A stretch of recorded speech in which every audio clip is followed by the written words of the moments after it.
So, okay. All right.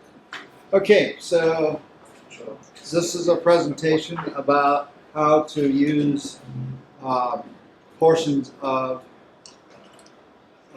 Python with FileMaker Data. So, basically, that what I'm going to be giving you is a glimpse of how you can get the data from FileMaker into Python, and then using a library in Python known as pandas, which is plural. We can do some data manipulation and some data analysis. Now, okay, the data that we're going to be using is publicly available data from the Ohio schools. This is something that Paul works with all the time. I'm Travis Risner, by the way. So he pointed out this data, and I pulled it in, and we're working with it from here. So, okay. So the first step is to show you how in FileMaker, basically what I did was to pull in a spreadsheet that I downloaded from the web. And then it has all these fields in it. Okay, this is the building database or building spreadsheet that lists all of the buildings. Oops, sorry. So you can see there's buildings. City, state, and zip combined? Awesome. Yeah.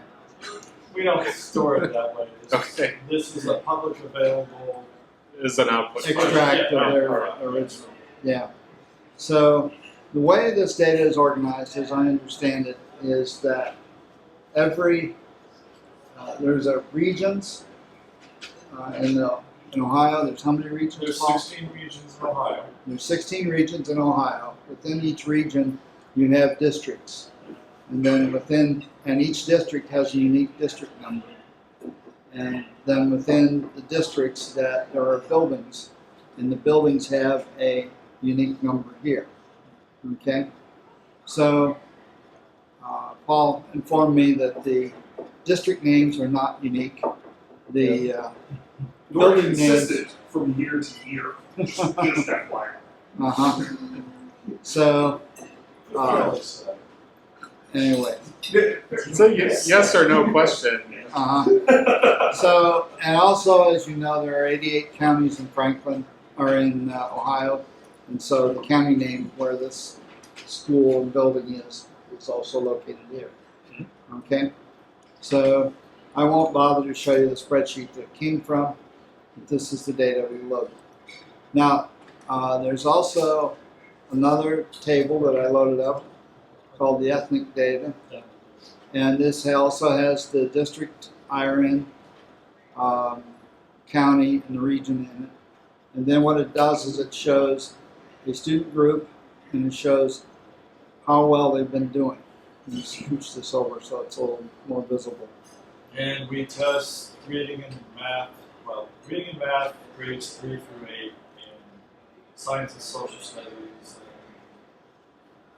Social studies. Biology, geometry, algebra. Yeah, those Yeah. are end of course exams. Yeah. Oh, okay. Okay. So, that's the base data that we're pulling from. Okay. So wait, is NC no change? Not calculated. Not calculated. There Yeah. weren't enough Yeah. It's, insights with the market. I just wanted to make sure that like this data wasn't dependent on previous records worth of data. Now, there's also an NR in here, which stands for what? Not recorded or something like that.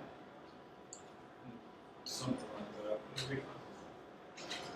So, and both of those values will come up later as we move on. Okay. Now, in FileMaker, what you have to do is go to Manage and Security, and you have to develop a privilege set that you want people to have. Okay, and then you have to assign an account to that privilege set. So in this case, I picked the privilege set of read-only access, and I used an account that I called user. His password is user. Okay, so Right. Well, it's not leaving my machine, so And Okay. the third tab, right? what's that? File access? No, the third tab for extended privileges, you also need to assign so that they can access this from outside of the database. Well, I had to go into here, but maybe that's because read-only access has already got it. Right. Okay, so It doesn't have it by default though, right? Read only doesn't have XDPC? You can do it in the privilege set definition, you don't have to come to the third tab. Yeah, yeah. okay. So basically, I had to set this up as my first step for making this available. The second thing we have to do is we have to go to File and Sharing, and then we have to enable ODBC. You turn it on here, and you click on what database you want to use. In this case, the database is called School. And then I specified here that I wanted to use the read-only access privilege set for that. You have to have an ODBC plugin or Not There's- in FileMaker on the other side. for this, not in front. Well, FileMaker server ships with a copy of the XDBC drivers that you can use for either ODBC or JDBC to create a DSN that points to FileMaker. but I did to not do it to a server, to make my FileMaker Pro Advanced, I did have to run the advanced. Part of the disk image has basically The same folder, yeah. Yeah, I had to install that, Yeah. and that was something I forgot about. Okay? So that takes care of FileMaker, what you have to do in FileMaker. Okay? And once you've shared it, then it will show up here. Now, by default, it comes up System Dsn, but this will be under User Dsn. Okay? And then you go through and you say Add. You pick the FileMaker ODBC, and then it comes up with code that FileMaker provides. So you walk through and you say, yeah, I want to do this, and what name do you want to use for this? We'll just call it script 2, and then you can provide a description. I always put the same thing in name and description, like Oh, I'm a lot more descriptive about stuff. But anyway, what host that you want us to use? Okay. There are periodically very good reasons not to do it. yeah. Okay. If a SQL developer is ever going to look at your work. So, and then I go ahead and tell it to add connect here. And then that way, in this next screen, that you'll have a drop down of all the ones that you're sharing. Okay, all the databases. And then I went ahead and clicked on describe these as long because there's a field in here called watermark, which has some yard-long descriptive information about why that information is weird for that particular building or school. But that's actually, it's a very important thing to check that because I've had people not check that before when they're connecting to FileMaker and all their text strings got cut off at like, what's varchar, like 256 characters? Yeah. And they were like, well, why aren't you sending us the whole? And I was like, well, I don't know. And then it's been like 3 years since I've seen this screen, so we go back through and I was like, oh, you have to check this box. Yeah. So that should be a default setting for FileMaker. Okay. So then on this last screen, you see the descriptions of it here, and you can click on this test, which then here's where you need to put in those the credentials. And then it'll come back and tell you that it tested successfully. Okay?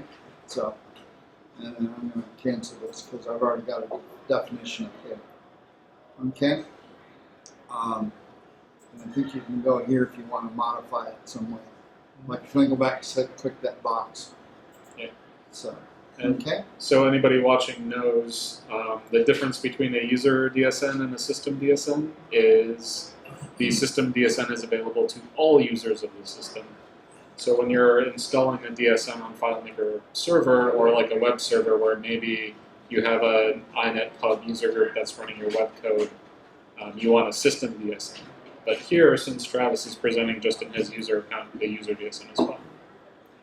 Also, the program he is using to manage this, ODBC Manager, if you do a Google search for that plus OS 10, you will find it. It's a free download. It is not a default included program of OS 10.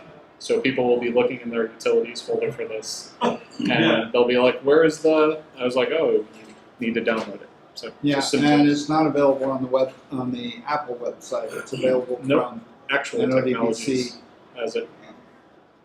So, okay. Any other questions about ODBC before we move on? Okay. Alrighty, so now what I'm going to do is I'm going to run something called Jupyter. It's Jupyter, Y instead of the I. And Jupyter originally started out with Python, but now it allows a dozen different languages for you to use. Basically what it does is it allows you to use the language interactively. So you don't have to run a program and have it fail and then scratch your head and figure out what you're doing. Okay, you can get it right here. It also allows you to take and create this stuff with markdown language. So you can say, I want to use markdown for this line, I want to use code for this line, whatever. Okay? So, alright, so what we're going to do is we're going to go ahead and run through this now. So, okay, so what we're going to do first is to set up the libraries. Like most languages, Java in particular, C#, you need to tell it what you want to import. So it brings in these libraries and makes them available to you. Okay, so we'll do that. And we're setting up the connection string to which you can see here. We put in the DSN, which we saw in the User Dsn. The database name goes here, and then the credentials to get into it is what you need for ODBC. So we do Is that. is the DSN going to change whether it's system or user? No, I think it doesn't matter whether it's I mean, system or user. You can It's access based on name. Right, that's So what I think. Yeah. It's looking for this name, it's looking for that database. Okay, it doesn't matter. if you have two of the same name, though, it will look for the user one first before it looks for the system one. Okay. Alright. So that is the connection string. And then down here, this is what we need to do connection. We use the PyPyODBC library. Which you imported before. Yeah, and then I tell it I want to make this connection. It has all the code for doing the ODBC magic behind the scenes. Given that connection string, now I have a link to the live database at this point.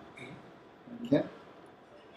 So now I come along and I say that here's the two select strings that I use. One's for SQL build, one's for the building database or the FMIC database. So I've set those up. And then I want to, okay, go get the building database. I'll just do this. And what I'm doing here is that PD is if we look back up here, we'll see that I imported pandas and I gave it the name of PD as a short string. Okay. NumPy I pulled in as MP. The matplotlib we'll see for doing plotting is pulled in as PLT. Okay. This one I only used once or twice, so I didn't bother to put a name on it. That's not a very big name. So, None of them are, but when you type it 100 No, I times, know. it yeah. makes a difference. So what we're doing is we're using pandas here. It has a function called read SQL, which says, oh, I know how to read data from a SQL database. And so I'm just telling it that here is the command I want you to run. That's this SQL string we had up here. Right. And then I'm saying that my connection is DB. Okay? So it knows how to go to that connection, pull that in, and pull in that data. Okay? So let me back up here. And you see where this 5 is here? Okay, when I execute this, this will change to an asterisk. When it's done, it will change back to a 5, okay, or change to a number. So you can see that it pulled in about 4,000 records in moments. Okay. So when we go down here, we pull in the raw ethnic data. Again, it's another 4,000 records, and so you can see it pulls it in very quickly. Okay. At this point, now what we can do is we can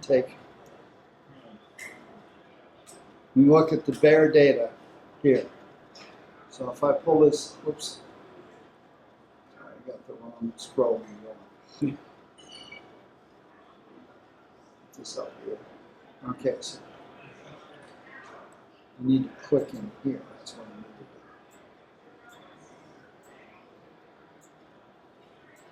do. Okay, so you can see that we start out, Python, like many languages, starts counting at 0, so on. So we can see here is our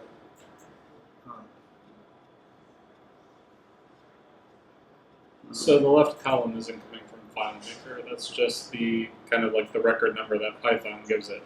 Pandas assigns an index to it if you don't specify otherwise. We'll see where we change that. Okay. Anyway, so what we can see here is it's showing us the data, and then here we have an ellipsis where it skipped a bunch of fields. And then we can see here's the various grades, attendance rates, and here's that magic watermark I was talking about. Okay? If we look down here, we'll see that we get so far. Maybe I passed it over there. Let's see over here. No, I haven't. Yes, I did. Okay. So here's the end of it. So it shows us that it pulled in 3,387 rows by 44 columns. This is in the building database. Okay. Pardon? Sweet. Yeah.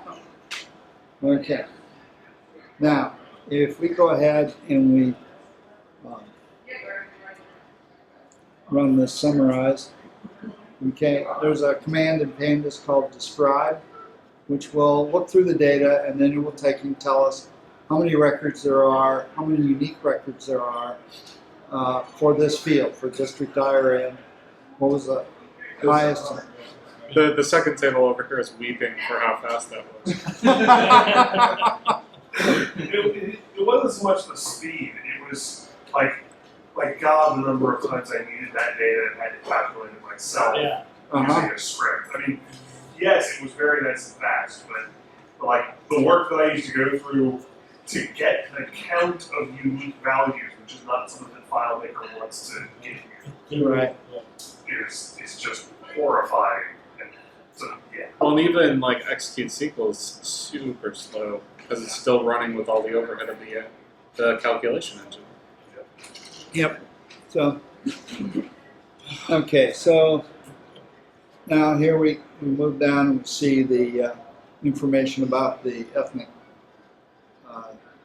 table. Okay. Oops.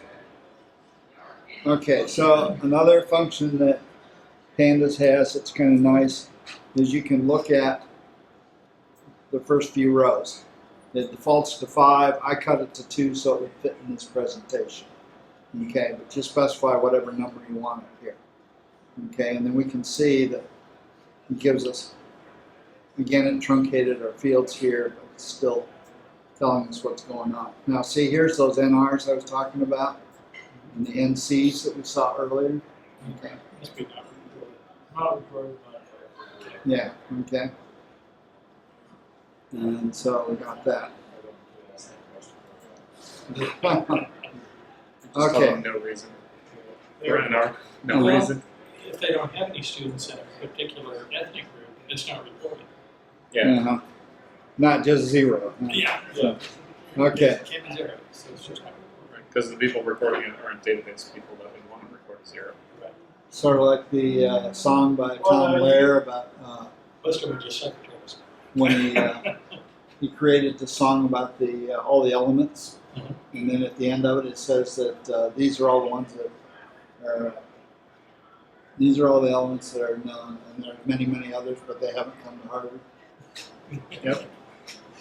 So, okay, so moving on here. Okay, so we can look at the last few records if we want, same way. Okay, if we want to see all the column names, then we can just do that. And it gives us a list of all the columns that are in that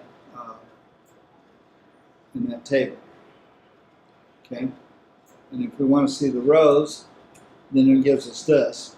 And this is sort of a Python shortcut saying that it starts at 0, it stops at that level, and it goes through step 1. Okay? And then if you want to see all the values in it, then you can run this.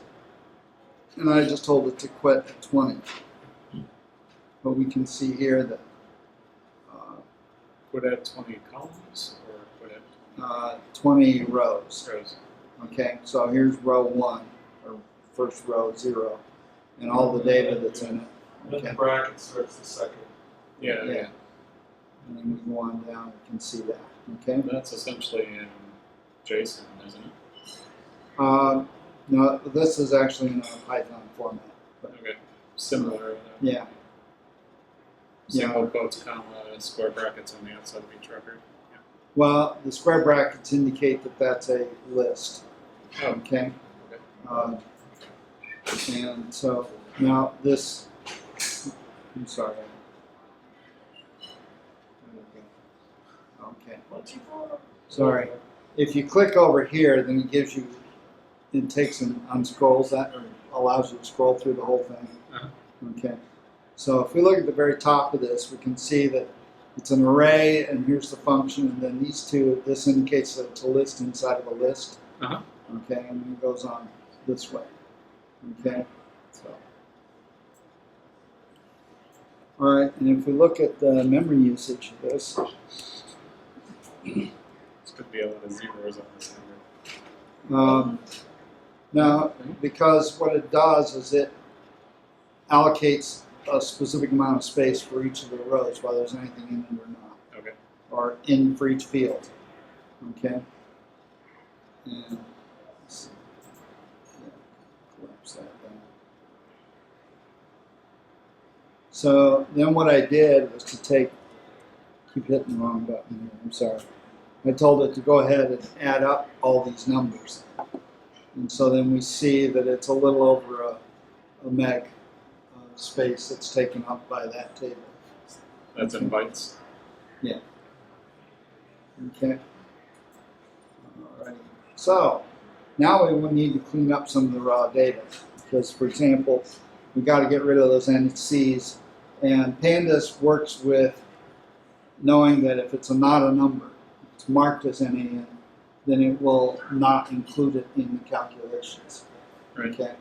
And also that it doesn't allow us to switch to treating it as a number if there's character data scattered within it. Actually, I think it will, but I wanted to show you could do this. Okay. So what we do is we just, I followed the replace with head. So we can look down here, we can see that there's the NANs that went in, and we still see the NRs there. Okay. So come on. Is that globally across the whole table that it Right. does that? All fields, all records.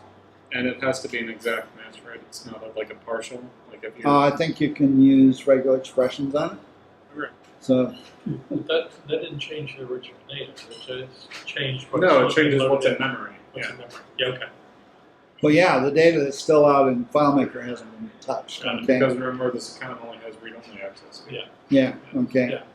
But I could have taken and told it to store this back in there, which means it would have effectively done it in place. Okay.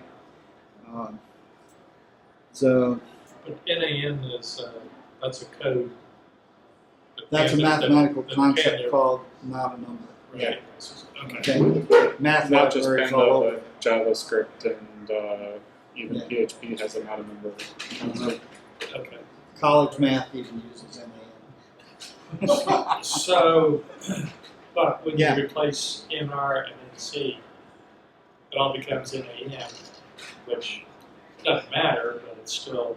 Well, it matters from the Makes a difference, standpoint yeah. of that it then makes it a mathematical entity in that column. Okay, these are all numbers, except that some of these are not numbers. Okay, It doesn't matter what's in yeah, there. I it's know, just I'm not- saying it kind of goofy, but yeah. Yeah. Okay, so It's that, Allows you to It's like in FileMaker when you have a date field Mhm. and you type text into that date field. Right. But you've imported it so it shows up as a question mark. It's because it doesn't understand why it's not a date. Yeah. So NAN takes care of letting whatever system is reading that data understand that it's not a number. So- ignore this for I guess what I'm thinking is, if I want to do, let's say, the mean value. we'll get there. Wait. If I didn't change the NRs and the NCs to not a number, I couldn't do that. Correct. Well, it depends on the underlying code that you're using. Okay. Pandas, I think, is rather forgiving. It would just skip over character stuff that was in there. SQL is not for anything. Right, Like no, if I you were know. writing this Yeah. raw. Okay. Yeah. So what I've done here is I've said, okay, now we want to take a look at the data types of each field. If we look at this, we can see that all of these are objects, including enrollment and the attendance records, stuff at the end here. Okay. So I don't want to do that. I want to treat it as numbers. So I come along here and I say, okay, I want to take this field, this column, I'm sorry, and I want to take and replace it with this column again, but I've applied a function to it. So I apply a pandas function that says convert this to numeric, treat it as numeric, and errors equal 0. Yeah, I think that either means it's going to put a 0 in there if it's an error, or it doesn't report any errors. Okay. But if we look down here now, we can see that here's enrollment. Okay, it's now a float 64 instead of being an object. Okay. And then if I want to convert the rest of them to numeric, then I can just point to all 3 columns and say I want to apply this function to all 3 columns. And can I assume that the order is important? Well, Yes. yes, if I had said this, if I said 2015, 2016, 14 to 15, 13 to 14, and then I said 14 to 15, 15 to 16, and so on, then it would have reversed them. That's what I figured. Okay, it would have. Pandas is very flexible. We'll see that in just a moment. Okay, but now when we look down at the bottom here, we see that these are also floats. Okay. So, Yeah. quick question. When you're reading this data out of ODBC to begin with, part of the field level definitions that ODBC is getting is the actual field type. So why is it making a numeric field, or wait, was that all text in FileMaker? It Were any was of those number imported fields? from an Excel spreadsheet, so it may have come in as Okay. text. So like, theoretically though, if you have a numeric field type in FileMaker and you read it out, it's going to be a float when it comes out of here. Let's look. Yeah, I would go to manage. Sorry, I don't want to wrench things, but Yeah, it looks like Okay. they're all text. they're all text. Okay. Yeah, because if I remember correctly, okay. in most all of this data, there's at least one row. That's NC. NC or Yeah, yeah. dashes or something like that. Okay. Yeah. It makes sense. Okay. So yeah, FileMaker would have trouble with NCs as well. Right.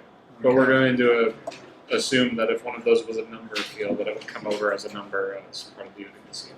Absolutely. Yeah, I haven't dealt with it in that detail, but yeah. Can't imagine. Okay. And like timestamp turns into date time. I will mention that Pandas has some very sophisticated handling of date stuff, where you can generate. Yeah, everything out of FileMaker. Um, Well, One you've of seen the like the PHP date functions, right? Yeah. Where it's got like 84 different constants you can use to like display a date form. well, it's even, well, that's a different direction. Right. What I'm getting at is with pandas, you can take and say, okay, I'm missing dates here. Interpolate what the date ought to be between the values of 5 and 9. Are you laughing because you had to do that yourself? Yeah, we've all I'm had to laughing because that just sounds awesome. Okay. Alrighty. So now here we want to take and grab out of that the clean building data, just the fields that I'm interested in right now. Okay.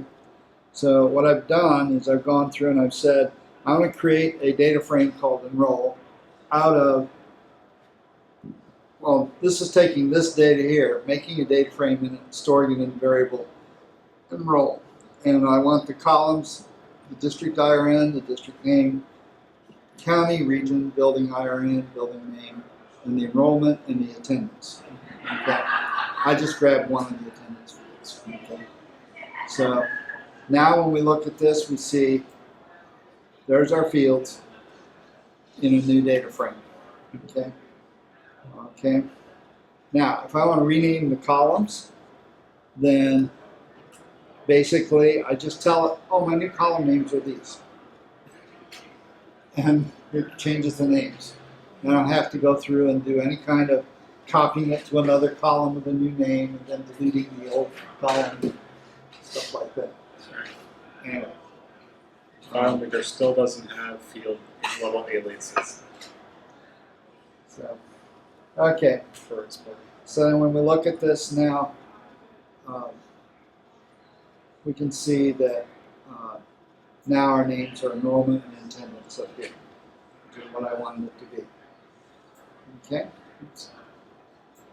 Okay, and then I took and I said, let's verify that our field types are the way we want them, and we see that enrollment and attendance are numbers, and the rest of it is objects. Okay. So is float 64 the default? Go back. Float 64. Yeah. Is that the default when you change everything to numeric? When I said as numeric, yeah, it made it a float 64. Okay. So Can you specify other? Or is that there's other as things you can do. Okay. One of the ones that I ran across, but I didn't have a chance to get in here, was to go through and do an as and all, whatever. It'll take me shuffle things around based on. There's supposedly some things I can run to take and say, okay, if there's nulls in here, do something else. Right here. Yeah. Mhm. Thank you.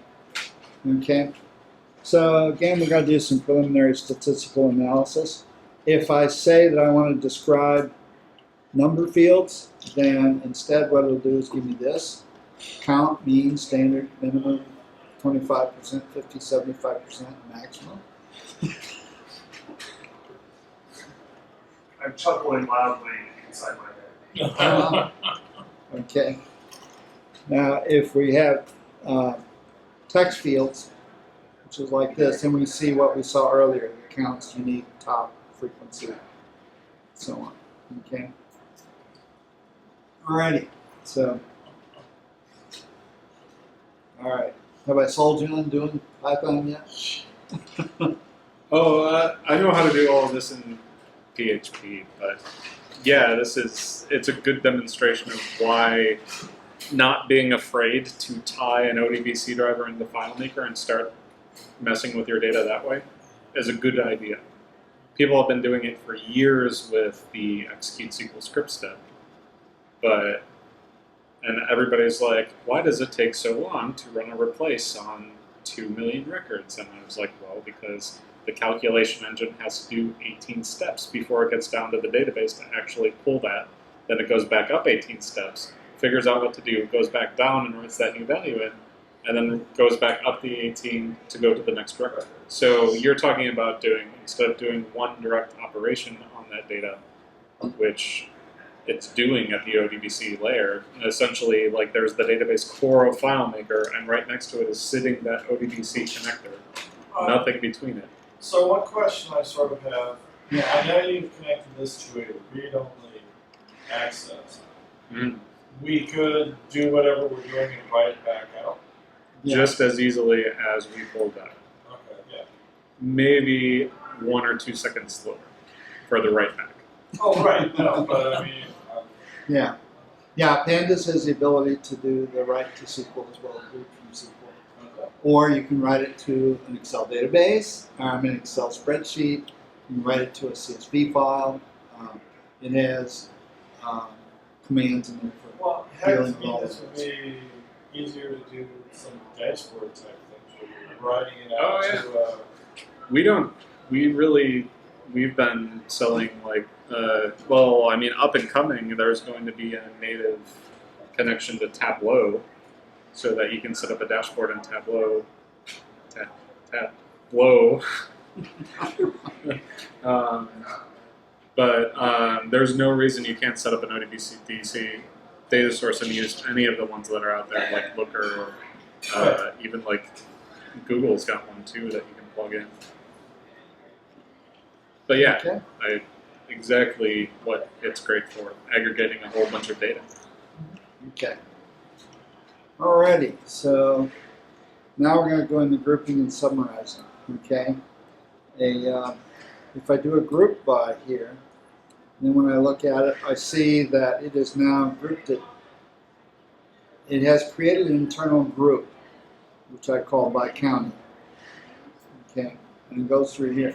This data is not sorted by county. It simply now has an index that you can use that way. So you now have 88 records that are grouped records representing each county in Ohio. Yeah, and we'll see that in a moment too. Okay, if we do a sum, then we see that it returns like the two. Now it gives me the sum of Adams County, all the buildings in Adams County, and all the buildings in Allen County. Okay, and then this is a list of the index against it, which now means that it has these row headings, and these are in order, so I can pull those out as it needs to.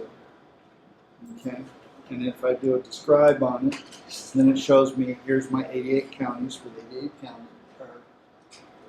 in Ohio, and then here's our statistical information about those different values. Okay. So if we want to view that in a bar chart, then One thing I'm learning is there's a lot of schools in Ohio. Yeah. you would be amazed. uh-huh. I am. I would have not, like, the minimum on that number was like 1,600. Yeah. So like the middle of nowhere counties in Ohio that have like, I think they have more schools than they do like actual residences. No. Benton County has one school district that has all the schools. It's Benton County. Uh-huh. Yeah.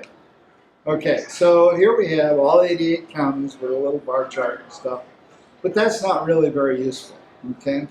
So let's go and get the top 20 counties and compare them. So I take and I sort by enrollment with the largest first, and then it tells me here, okay, so now we see that Franklin's the largest, Cuyahoga's the next one, Hamilton's the next one. There's no surprises there. Then it drops down to Montgomery County. Okay. Summit's Pardon? Summit is east of Cleveland. Painesville.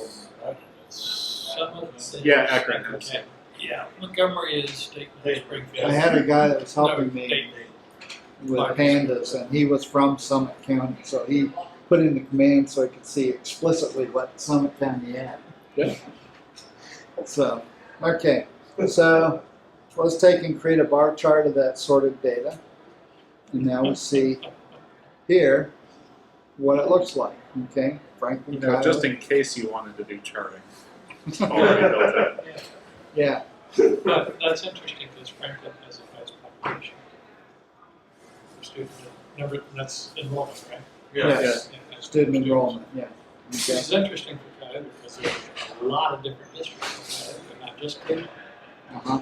Yeah, but by the number of people, right? So, Well, this is in counties, okay? Yeah. Not by school district, but by counties. Right. Yeah. Okay, so, But yeah, if you look at the school district map, what Richard's alluding to, there are more districts in Cuyahoga County than there are in Franklin. right. It's got its own breakout. okay. Alrighty. But you So- could just as easily flip some of the fields around and do the top 20 districts in the state. Right. Yeah. Okay. Oh, yeah. So now I viewed the same thing as a histogram, and what this is giving me, actually let me do the next one as well, okay? We can see that it's saying that Franklin County has over 200,000, so that's out here, okay? Cuyahoga County fits in here, but there's only one school district, or one county that fits that criteria. And then we see, here's Montgomery, which is down here, and then here's Summit County, and then it goes on. Right. We don't see the rest of them, but basically it's saying that all the Yeah, rest of the schools. Both Montgomery and Summit are right to the left of that 75,000. Yeah. So that's why it's twice as high as the next bar. Well, there's two counties that fit that. Right. That's why Yeah, it's- yeah, it's, The, 25 to 50,000? yeah, there's a whole bunch more. So. Yeah. So this hat only shows 5. If I had taken put 20 in here, we could see all 20 that are in the square. Okay. Alrighty. So that's by county. Now we're moving on. So I'm going to take and add a 1 to each line so that I can take and use it for a summary later on. Okay. That's your calc one. Yeah. So once I learned that, then pivot tables became a lot easier. As those of you that have worked with us. Yes.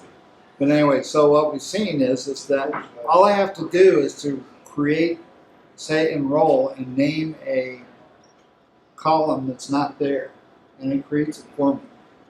And in this case, I wanted to set it to 1, so everybody gets 1. Okay. Everybody gets one. So,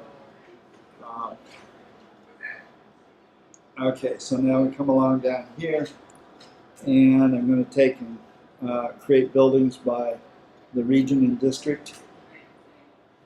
Okay.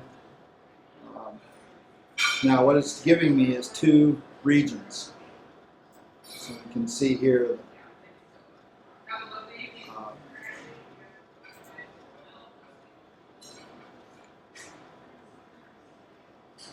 Well, anyway, so before I get so okay.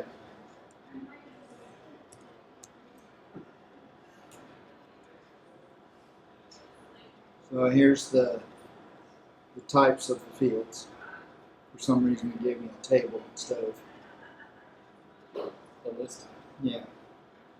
District typology. I gave him the data. I don't know if you got to it. What's that? Well, District there's- typology, there's 8 district types. Oh, the yeah. I went urban, back and looked for it. high poverty, suburban, high poverty, suburban, low poverty. Yep. Yes. Okay. Yeah, I didn't have that tied in here. But, okay, so here I went ahead and I went ahead and created a summary, sum of the buildings by enrollment. Okay, and so and then I gave it a name here, which will show up later. Okay, and then here's the 2 for that one. I do the same thing. This one's for attendance. And the next one is for the building counts. I'm sorry, this one was the enrollment summary. So that's by district. Okay, because my original data had by building. Yeah. So, okay. So then down here we can see, and at first I thought it was not working because it came back and said it was like all ones. But then I realized that for a lot of these districts, that apparently there's one building. Sort of. community schools or charter schools are treated as a district and a building. So that Okay. 000, 338, and 546 are charter schools. Yeah, when it comes to charter schools in Ohio, I generally don't ask. Yes. That's a whole Okay. different group. So anyway, so we can see here there are some schools or some districts that have more than one school. So, okay. So, and then here if I take and sort it by account, and I think it kind of goes, oh, okay, so then what I did is I went down here and I said, let's create a plot of the building counts for the top 20. Okay? So, anyway, so here's region and the building number, Oh, no, it's the district. the district number, okay? And that's Cleveland Municipal, the second one is Columbus. Uh-huh. Cincinnati? Hamilton, Okay. third in the counties. If I was better at working with pandas, had more experience with it, then I would probably have been able to show you the school names or district names rather. So, I don't know. Going from raw data to aggregated charting in under half an hour is pretty good. Yeah. How long did it take you to put this together? well, I've been working on this for probably off and on over the month since I told him I was going to be able to do it. It was 3 weeks anyway. But again, it's part of and it's like FileMaker too. That there's a number of things where you start out and it's easy, Yeah. and then after a while it gets hard because you try to start doing things with it, and then after you learn where all the bodies are buried, then it becomes easy again. Right. Okay. And then you really start pushing it. It gets really, really hard again. Yeah. But anyway, so And I'm then not suddenly even at you're the presenting hard a second. stage yet. Okay. So when things fall off, when the wagon wheels fall off, I have little idea as to why. Okay. Yeah. I keep stumbling around till I get something that works. Okay. All right. So now here's the top 20 counts Great. of buildings for those schools. Again, I didn't put the name here. Anyway, And okay. then, so what? I noticed there's some regions that skipped, so I'm assuming that, like where it says Region 11 Ireland, 47 and 42, down 2 rows. Those things together are both in Region 11. Yeah, you would be the one to tell me whether that's true or not, but I I'm suspect thinking more that's the that's case. how it's displayed. Because Yeah. I'm not seeing any case where it's printing consecutive regions. Right. So this may be another thing that Pandas is doing. It's automatically doing the group. In COBOL, it's called group indicate. Yeah. Anyway, where Oh it yeah, prints COBOL. Sorry. the language that Grace Hopper created. No. I am familiar with the language. just There's not a lot of people that want to admit to that. What was the? I was talking to somebody the other day, and I used the word garrulous in a Okay. sentence to describe a friend. I said, well, "What does garrulous mean?" And I said, "Well, it's very kind of loquacious. Like you are not allowed to use the word loquacious when defining what the word garrulous means." Right. And it was just like, no. It's kind of like COBOL, you know? No, I'm sorry. All right. Well, moving right along here. Okay. So now I want to take and join the building and the ethnic data together. Okay. But in order to do that, I first need to clean the ethnic data, which means I have to go through and do the NCs and NRs on that also. Can you do that? Joe got already? the joke. Did you do that Well, already? well, I I think- did that on the building table. I didn't do it on the ethnic data. Aren't you glad you came tonight, Joe? Building enrollment. Well, the building has not only enrollment, it has the attendance Right. percentage and a bunch of other stuff in it. Okay. Okay. Okay. But I think you already know all that. So. He who cleaneth his data is king. Anyway, you're cleaning the damn stuff. Uh-huh. So, sorry. Okay, so I'm cleaning that and then scroll down here. And now I want to group the ethnic data together. Okay, so it's by region and district as well. There's not the ethnic data is not by building; it's by district. So, okay, we go through and do that. Now then, I want to join the two data frames. Actually, what I found was I couldn't figure out how to join the two data frames together in the time I had left, but I did figure out that I can take the enrollment data. Remember that enrollment? Right. Okay, that was called a series.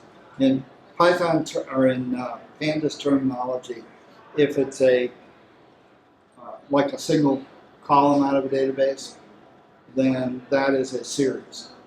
Okay. If you have a two-dimensional amount of data, then that's a data frame. And if you go above that, then it's called a panel. Okay. Python uses something called NumPy. NumPy has n-dimensional capabilities. You can take and define 5 different dimensions for your data. Yeah. It works from there. Okay. So what I did is I took and I did a join here. Oh, he wants money. Thank you. Don't we?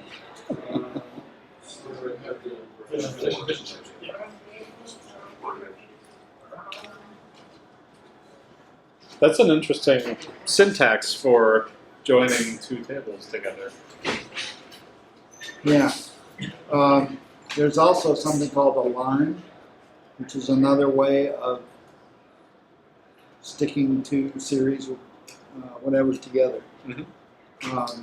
So what this did is this took the enrollment that was from the other one and stuck it on the end here, which we can see here where it says enroll. And that's why I had to put a name on the other up above so that it would have that on there. Okay, so let's move on here. Now I also want to add the attendance. So if I do that, now we see that we have the enrollments and attend, which is the name I gave that one. And then if we do it again, this time we got the building counts added on. Screen stops jumping around on me. Okay, so now for each district, we have the enrollment for that district, the attendance percentage for that, which is the mean attendance percentage. I forgot to point that out. The attendance value here is a percentage of attendance. So like 95% of the kids showed up every day. Yeah. Okay, so that I did a mean on that as opposed to just a summary or a count. That's kind of what? That's The charter schools. Yeah. Okay. Now this is as far as I got with what I had so far. So we've got time here. We could play around if you wanted with this data. That is more than I think any of us were expecting. So, and I think that's the perfect place to cut off the recording too, if you want to click on it. Okay. Yeah, just put. You forgot to clap. What's that?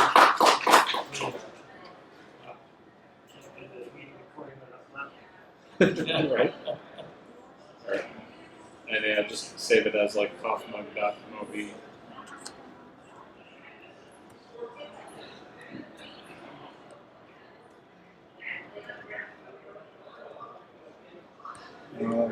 This is 2, 7, 4,